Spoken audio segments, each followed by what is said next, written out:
banana pudding with a twist. Banana pudding is where we got our start. It's an old school dish with a new school twist. So I can combine a banana pudding with the cheesecake, and those powers combined have a banana pudding cheesecake where it's the best of both worlds. So banana pudding is just a banana pudding. We have different flavors of our cheesecakes. Texture of the cheesecake, texture of the banana pudding is layered. Our wafers, then bananas, then the custard, then the wafers, bananas, custard, fluff, boom. That twist is one of a few in Ismael Wayne's story. Many of the good stories, like this yummy one, begin with a twist of fate. I had gotten laid off from my job a month before I got married. And I got married, had our honeymoon, came back jobless. And I'm like, well, I gotta make money somehow. So I started making banana pudding and selling that to friends and family while I was looking for jobs. Ismael turned hardship into hustling homemade pudding just to make a buck. Knew how to hustle from second grade. I was selling oatmeal cream pies to students, or whenever I was in high school, I would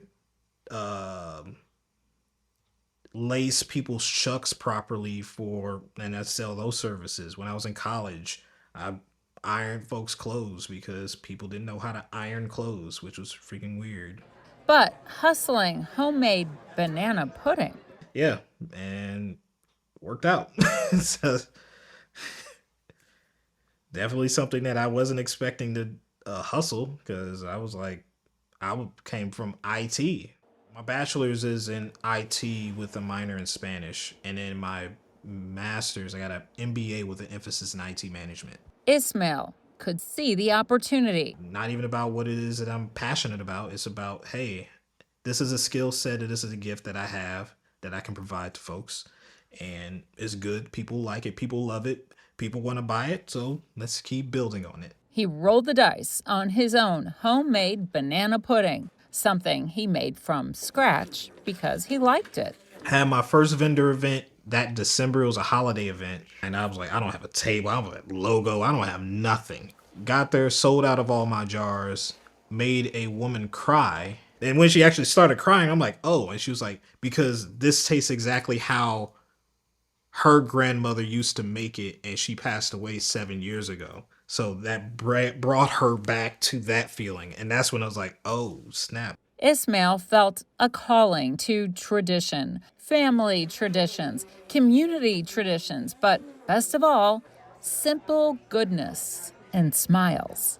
That's the power of food and nostalgia, and how that can legitimately bring you back to a time where you were with your family and enjoying those tender moments. First, some restaurants sold them, and then he provided catering for businesses and organizations hosting events. Here, he's sharing his banana pudding and pudding cheesecakes at an event for the Cortex Innovation District called We Are Cortex. And he's sharing his story. Let's start making banana pudding and see where it goes. Ismael is the owner of the growing brand called Puddin Puddin. Cortex's Square One program helped Ismael launch his business. That's when Puddin Puddin really took off. Cortex has provided me the opportunity to potentially collaborate with other restaurant owners, with other companies, and provide them with my products, or come up with different ideas how I could better my organization. His puddings and pudding cheesecakes are now sold in select stores like this grocery store, Fresh Time Market in St. Louis. That was one of my major goals that I wanted to have. I wanted to be in grocery stores. I told people would say, hey, you should open a brick and mortar. You should do that. I'm like, no, I don't want to do that. I want to be in grocery stores. And he has plans to expand. I want this to be a household name. I want this to be a trusted brand where people can go to for its quality and consistency, no matter where they are in the United States. And Puddin Puddin might just be the name that gets the job done. When I want people to eat my products, I want them to think, oh, so this is Puddin Puddin. Oh, okay. And that's where it went.